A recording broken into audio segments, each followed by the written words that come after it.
La musique, ce n'est pas juste du divertissement. Elle a le pouvoir d'ouvrir des portes invisibles dans ton cœur et dans ton esprit. Certaines mélodies peuvent t'amener plus près de Dieu, mais d'autres t'éloignent subtilement de sa présence. La Bible nous montre que lorsque David jouait de la harpe, l'esprit mauvais quittait Saül, 1 Samuel 16, 23. C'est la preuve que la musique agit dans le domaine spirituel, pour le bien ou pour le mal. Dans cette vidéo, je vais te dévoiler 5 types de musique qui affaiblissent ton esprit et qui peuvent devenir une barrière entre toi et Dieu. Alors, reste jusqu'au bout et dis-moi en commentaire, as-tu déjà ressenti une influence spirituelle à travers la musique? Et si tu veux recevoir plus d'enseignements comme celui-ci, abonne-toi maintenant et active la cloche pour ne rien manquer. 1. La musique liée à l'occultisme et aux rituels spirituels. As-tu déjà remarqué que certaines chansons dégagent une atmosphère étrange, presque oppressante, comme si elles portaient un poids invisible? Ce n'est pas qu'une impression. Depuis des siècles, les hommes ont compris que la musique pouvait être utilisée comme une passerelle entre le monde visible et l'invisible. Dans les rituels anciens, les percussions, les incantations et les chants servaient à invoquer des esprits. Et aujourd'hui encore, derrière l'éclat des projecteurs et les millions de vues, beaucoup d'artistes reconnaissent que leur inspiration ne vient pas uniquement d'eux-mêmes. Certaines confessions sont troublantes. Des chanteurs mondialement connus parlent ouvertement d'entrer dans une sorte de transe avant d'écrire leur plus grand succès. D'autres disent qu'ils prêtent leur voix à quelque chose de supérieur ou qu'ils deviennent de simples canaux. Ces mots ne sont pas anodins. Ils révèlent une dimension spirituelle que l'industrie musicale préfère garder dans l'ombre. Car si le public savait que des chansons sont littéralement dédiées à des forces obscures, beaucoup hésiteraient avant de les écouter. La Bible est claire sur ce point. Paul avertit dans 1 Corinthiens 10, 21. « Vous ne pouvez boire la coupe du Seigneur et la coupe des démons. Vous ne pouvez participer à la table du Seigneur et à la table des démons. » Autrement dit, il est impossible d'être en communion avec Dieu tout en s'associant volontairement avec ce qui est consacré aux ténèbres. Pourtant, chaque fois qu'une oreille s'expose à une chanson née d'un rituel ou d'une consécration occulte, un échange invisible a lieu. Tu crois peut-être ne faire qu'écouter une mélodie, mais dans le monde spirituel, tu t'associes à l'esprit qui a inspiré cette musique. Beaucoup pensent encore que ces avertissements ne concernent que des genres marginaux, comme le métal satanique ou certaines musiques ésotériques. Mais la vérité est plus subtile et donc plus dangereuse. On trouve des références occultes dans la pop la plus commerciale, dans le hip-hop le plus écouté, et même dans certaines ballades romantiques. Des stars au sommet des classements ont raconté comment elles avaient fait des pactes de sang pour atteindre la célébrité. D'autres expliquent avoir offert leurs albums entiers à une entité, comme une forme de sacrifice. Ces témoignages ne viennent pas de marginaux en quête de buzz. Ce sont des icônes de la culture populaire, celles que des millions d'adolescents écoutent chaque jour. Et c'est là que le piège devient insidieux. Car si c'était écrit noir sur blanc sur la pochette d'un album, attention, cette musique a été consacrée à un démon. Qui cliquerait sur play? Mais en cachant ces pratiques derrière des refrains entraînants et des visuels attractifs, l'ennemi glisse son poison sans que personne ne s'en rende compte. Un peu comme un aliment empoisonné recouvert de sucre. Tu crois savourer quelque chose de délicieux, alors qu'en réalité tu avales un venin invisible. Les conséquences spirituelles sont réelles. Tu commences à prier, mais tes pensées s'égarent sans cesse. Tu cherches à méditer la parole, mais tu ressens une lourdeur inexplicable. Tu essayes de discerner la voix de Dieu, mais c'est comme si un brouillard intérieur t'empêchait d'entendre clairement. Et souvent, ce brouillard est alimenté par la musique que tu laisses tourner en arrière-plan. Il faut aussi comprendre que dans le monde spirituel, les sons sont des clés. tout comme les chants de David avaient le pouvoir de chasser l'esprit mauvais qui tourmentait Saül, certaines chansons modernes créent une atmosphère favorable, non pas à la présence de Dieu, mais à l'installation de puissances de ténèbres.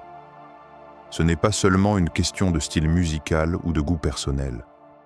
Le vrai critère, c'est la source. Qui a inspiré cette musique? À qui a-t-elle été consacrée? Car derrière chaque note, chaque refrain, il y a une inspiration. Et toute inspiration n'est pas divine. Regarde le parallèle. Dans le monde biblique, les prophètes savaient qu'un musicien pouvait les aider à entrer dans la présence de Dieu. 2 Rois 3,15. Alors pourquoi serait-il étonnant que d'autres musiques puissent t'entraîner dans l'exact opposé? Ce qui a été utilisé par Dieu pour apporter sa paix peut aussi être détourné par l'ennemi pour semer la confusion, l'angoisse et l'aliénation spirituelle. Il est donc vital de développer une oreille spirituelle. Car tout ce qui flatte tes émotions n'est pas nécessairement bon pour ton âme. Le diable n'apparaît pas toujours avec des cornes et un trident. Il se déguise parfois dans un hit diffusé à la radio, un clip viral sur YouTube, ou une chanson que tout le monde fredonne sans se rendre compte de ce qu'elle transporte. 2. La musique avec messages subliminaux. Imagine que tu entres dans une pièce parfaitement silencieuse. Tu crois que rien ne s'y passe, mais en réalité, des ultrasons diffusent des ordres que ton oreille ne perçoit pas consciemment. Tu continues ta journée, persuadé de n'avoir rien entendu. Pourtant, une idée commence à germer en toi, comme si elle venait de toi-même. Voilà ce que font les messages subliminaux. Dans les années 1980, plusieurs affaires ont secoué le monde de la musique. Des parents affirmaient que leurs enfants avaient été influencés par des chansons contenant des messages cachés, parfois audibles uniquement lorsqu'on passait le disque à l'envers. À l'époque, beaucoup criaient au scandale, d'autres parlaient de théorie du complot. Mais depuis, les avancées en psychologie et en neurosciences ont confirmé une chose troublante. Le cerveau humain enregistre bien plus que ce qu'il reconnaît consciemment.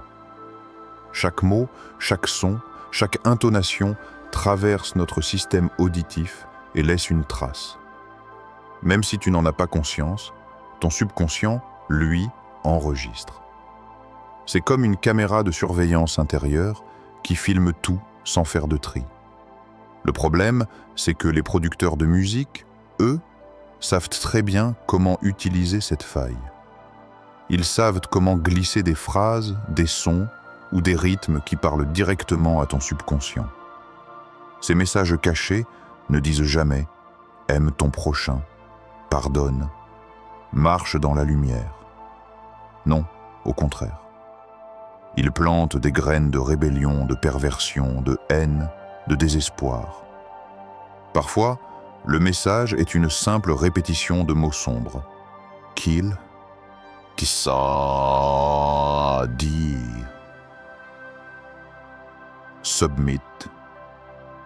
D'autres fois, ce sont des phrases complètes, programmées pour contourner la vigilance de ton esprit conscient. Et la science confirme leur efficacité. Des études montrent que l'exposition répétée à des messages subliminaux influence les choix de consommation, les émotions et même les comportements. Si la publicité utilise ces méthodes pour te pousser à acheter un produit, imagine ce que l'ennemi peut faire avec la musique quand son but est de détourner ton cœur de Dieu. Jésus a averti dans Matthieu 12,34 « C'est de l'abondance du cœur que la bouche parle ». En d'autres termes, ce qui remplit ton intérieur finira toujours par se manifester à l'extérieur. Tu ne peux pas te nourrir de paroles de mort, de rébellion ou d'immoralité et espérer produire une vie alignée avec le royaume de Dieu. C'est impossible. Les messages subliminaux contournent ton filtre conscient, mais ils n'échappent pas à la loi spirituelle que Jésus a énoncée. C'est exactement comme une graine semée en secret. Tu ne la vois pas. Elle reste cachée sous terre, invisible. Mais elle pousse, lentement, silencieusement. Puis un jour, sans comprendre pourquoi, tu luttes contre des pensées de découragement, de colère ou de désespoir. Tu crois que cela vient de toi, alors qu'en réalité, tu as simplement récolté ce qui a été semé par les chansons que tu as écoutées en boucle. La neuroscience ajoute un autre élément inquiétant. Le cerveau ne sait pas distinguer ce qui est réel de ce qui est imaginaire quand il est exposé de manière répétée. C'est pourquoi les cauchemars nous font trembler, même si nous savons qu'ils ne sont pas réels.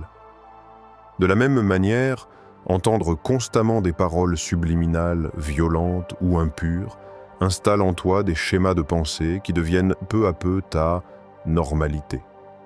Spirituellement, c'est une infiltration. Tu crois garder la porte de ton cœur fermée, mais ces messages trouvent une fenêtre entr'ouverte. Et une fois qu'ils sont à l'intérieur, ils commencent à corrompre ton système spirituel de l'intérieur.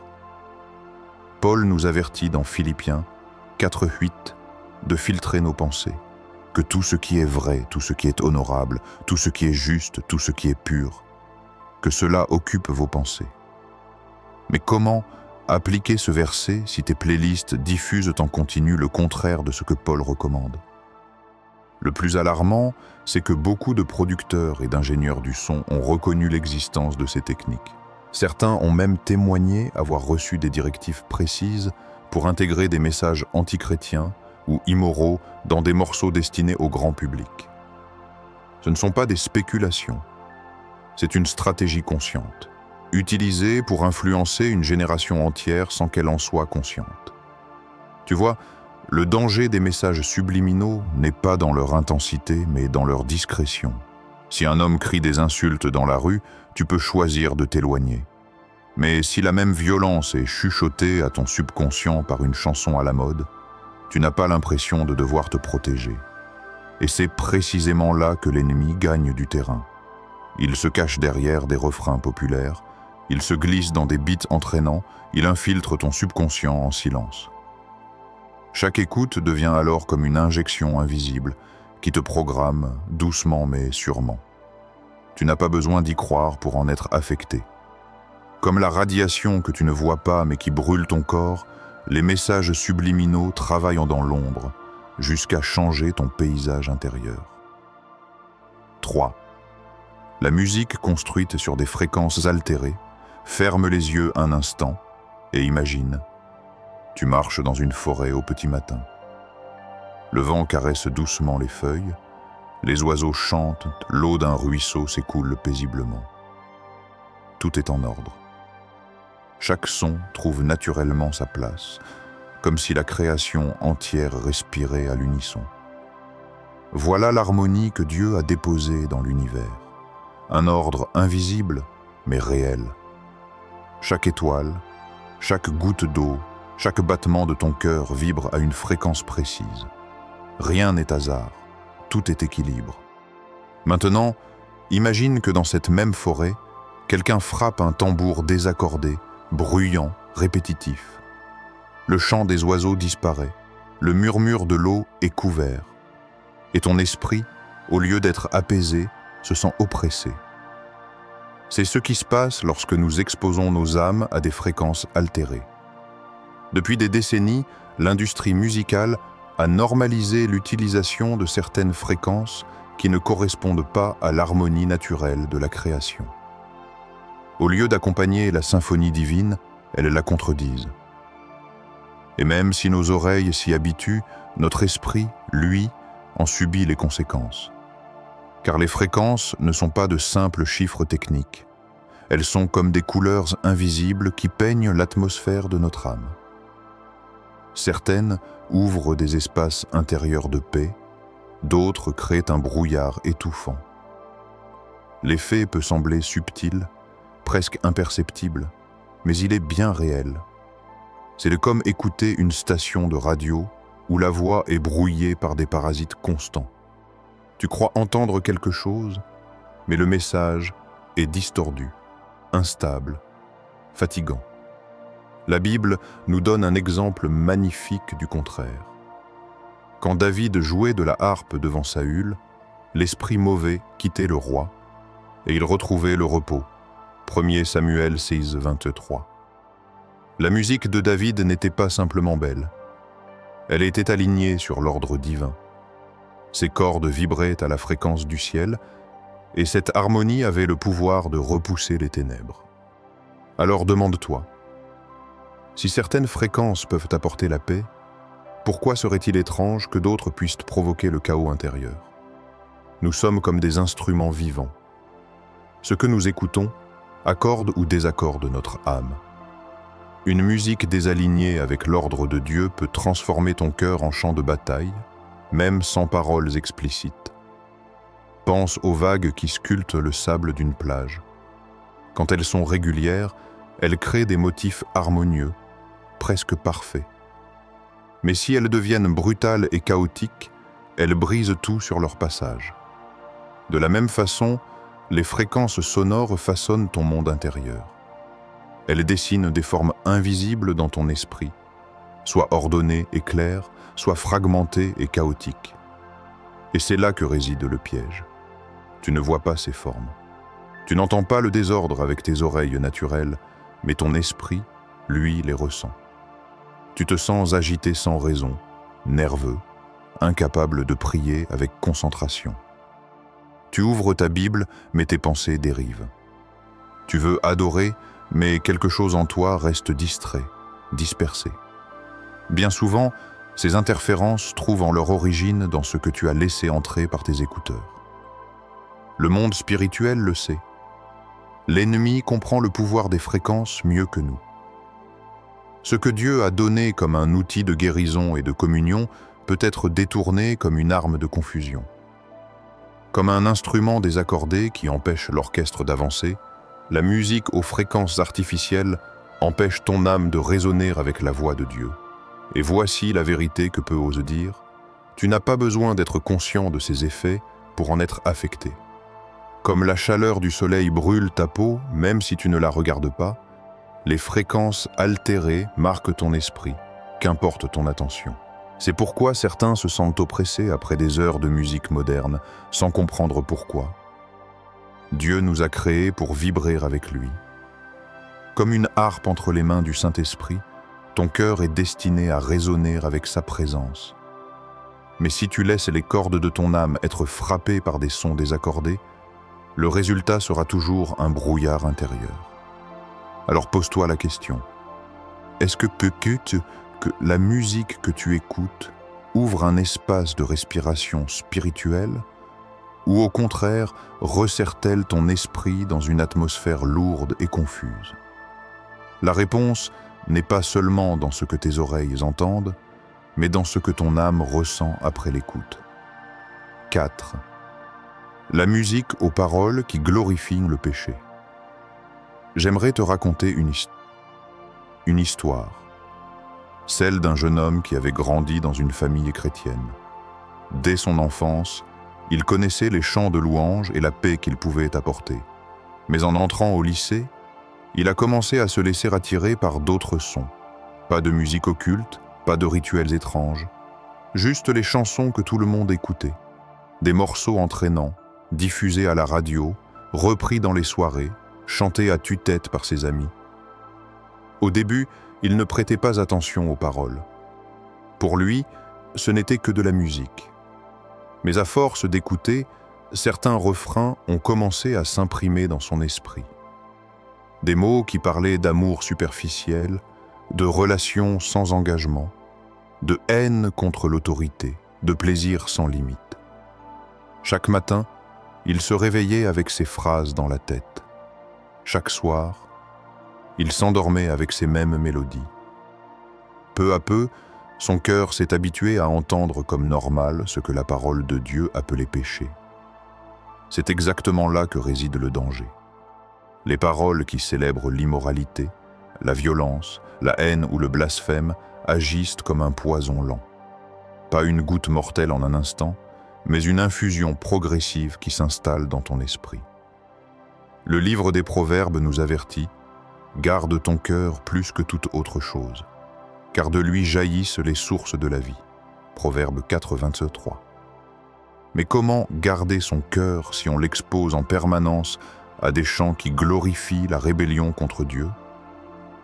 La mélodie rend ces messages séduisants. Ton esprit sait que c'est faux, mais ton corps bouge au rythme. Ton intelligence rejette le blasphème, mais tes émotions s'attachent à la mélodie. Et voici le piège. Ton cœur commence à associer le plaisir au péché. Ce que Dieu appelle abomination devient, à force d'exposition, un objet d'attraction. La désensibilisation se fait doucement, presque imperceptiblement. J'ai entendu le témoignage d'une jeune femme qui expliquait comment certaines chansons avaient façonné son comportement. À force d'écouter des paroles qui glorifiaient la luxure et l'infidélité, elle avait commencé à voir ces pratiques comme normales, puis acceptables. Quand elle s'est tournée vers Dieu, elle a dû admettre que ce n'était pas seulement son environnement ou ses choix, mais aussi la bande-son de sa vie qui avait orienté ses décisions. La puissance de la musique réside dans sa répétition. Tu peux dire « je n'y crois pas, ce n'est qu'une chanson ». Mais la vérité, c'est qu'à force de l'entendre, ton subconscient s'y habitue. Tu finis par chanter ces paroles toi-même sans t'en rendre compte. Et ce que ta bouche répète finit par nourrir ton cœur. Jésus l'a dit, c'est de l'abondance du cœur que la bouche parle. Matthieu 12, 34. Mais c'est aussi de ce que ta bouche chante que ton cœur se remplit. Pense à cela. Tu pourrais passer 2 heures à méditer un verset biblique et te sentir fortifié. Mais quelques minutes à écouter un refrain impur suffisent parfois à troubler ton esprit pour la journée entière. Pourquoi? Parce que la musique contourne la logique et se connecte directement à tes émotions. Et une fois que tes émotions sont liées à un mensonge, elles en deviennent les défenseurs. C'est ainsi qu'une génération entière a appris à applaudir ce qui attriste le cœur de Dieu. Des millions de jeunes crient en chœur des paroles qui glorifient la violence, l'adultère, l'ivresse, la rébellion. Et le plus grave, c'est qu'ils le font avec passion, avec joie, convaincus que ce n'est qu'un divertissement.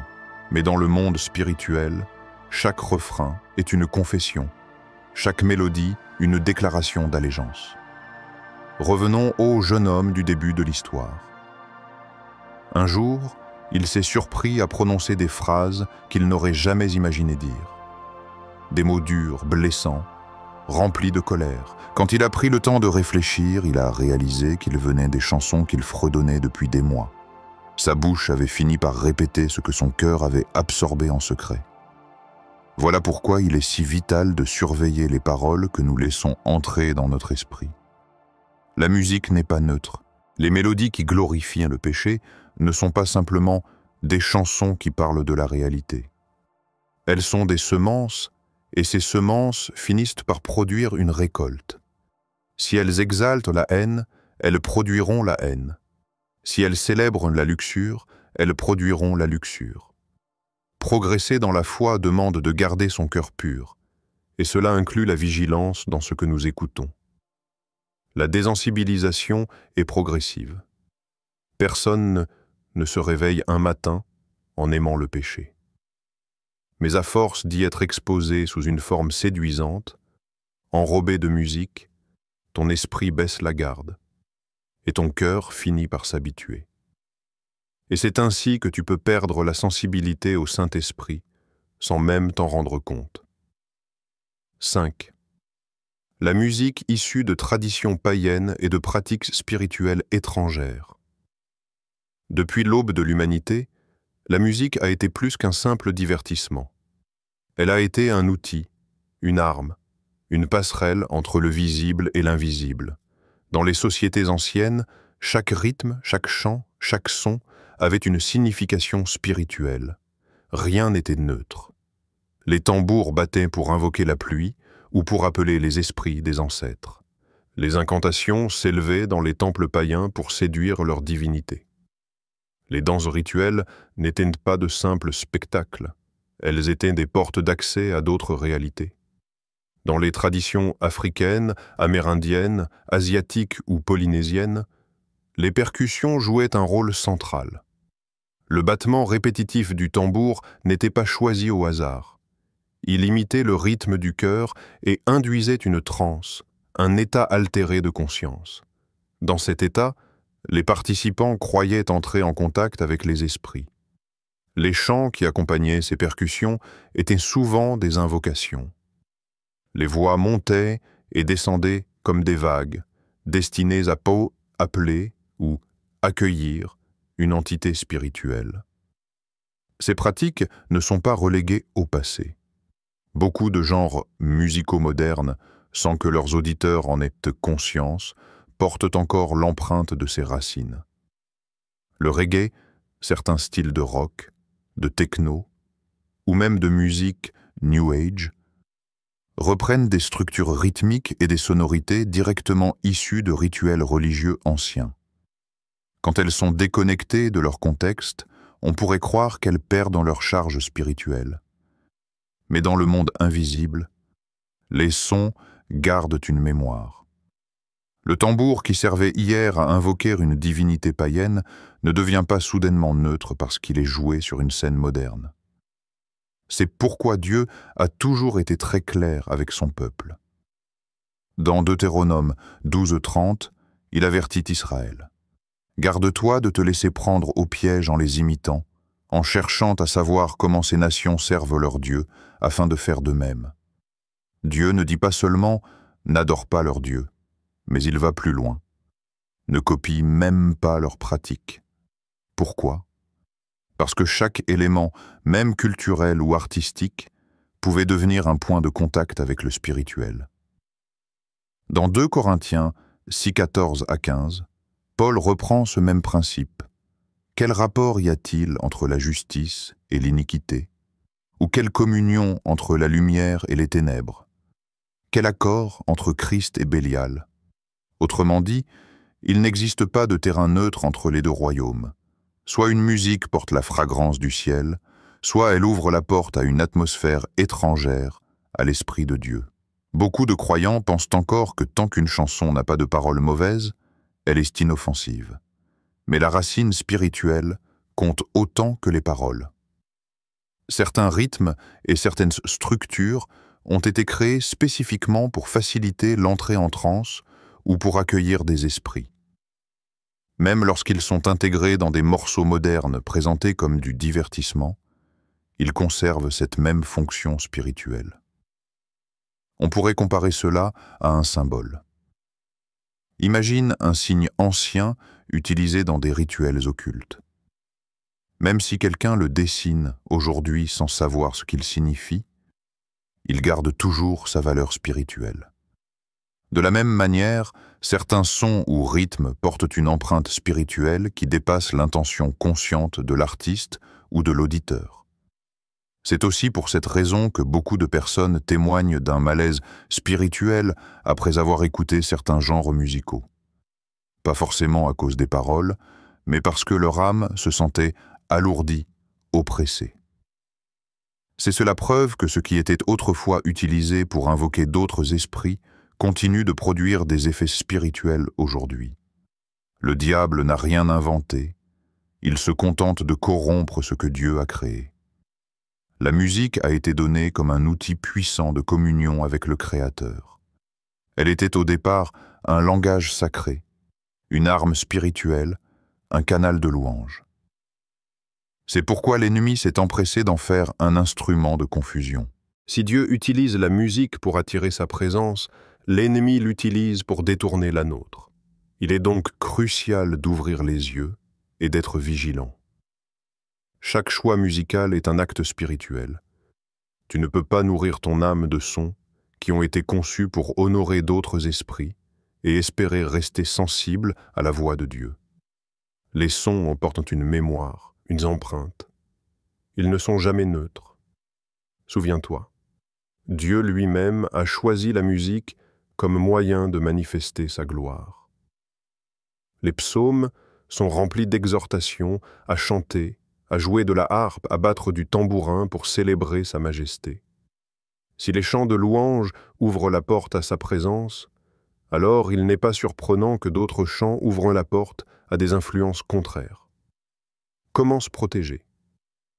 Examine ta playlist. Chaque chanson doit être testée selon Philippiens 4:8. Est-ce vrai, pur, juste, digne de louange? Prends du temps de détox spirituel.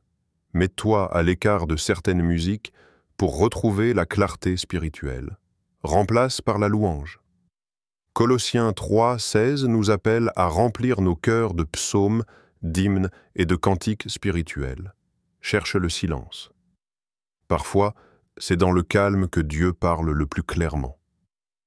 Chaque morceau de musique transporte une atmosphère spirituelle. La question n'est pas seulement « est-ce que j'aime cette chanson ?», mais « où cette musique m'emmène-t-elle spirituellement ?» Souviens-toi, Dieu lui-même chante sur son peuple. Sophonie 3:17. Si tu alignes ta playlist avec le ciel, tu entendras sa mélodie remplir ton cœur.